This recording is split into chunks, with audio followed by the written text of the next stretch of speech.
tunapanga na University of Nairobi ya usajili ya dawa.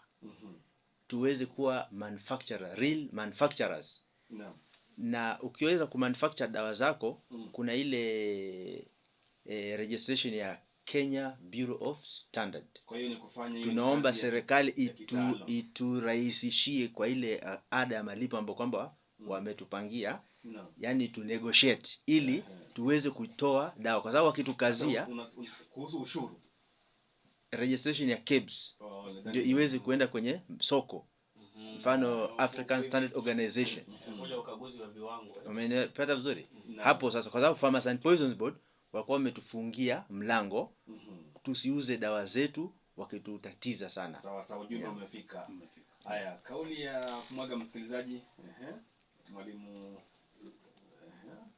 Sumaiya. Langu ni ushauri wangu unaenda hasa kwa walimu. Naam. Tuwe mstari wa mbele kuja kutambua ule upekee wa kila mwanafunzi. Hapo wakati huu ambapo sasa tunajiingiza katika huu mtaala wa CBC. Naam. Tuwe mstari wa mbele kutambua kile utofauti wa wanafunzi ili tujaribu kila mwanafunzi awe na upekee wake na jifunze jinsi ambavyo atauboresha ule upekee wake. Haya, mwalimu, tukiahidi tutimize. Sasa ona tena tunatarajia tena kuwa na mgomo mwingine wa wahadhiri vioni kwa sababu ya kuahidi na kutotimiza. Hizi ahadi tunazozitoa tafadhali tutimize, na hili litasababisha heshima na thamani katika elimu yetu. Haya msikilizaji, tukutane Jumamosi ijayo panapo majaliwa. Kwa heri ya kuonana. Imekuwa Nuru ya Lugha na Victor Mulama.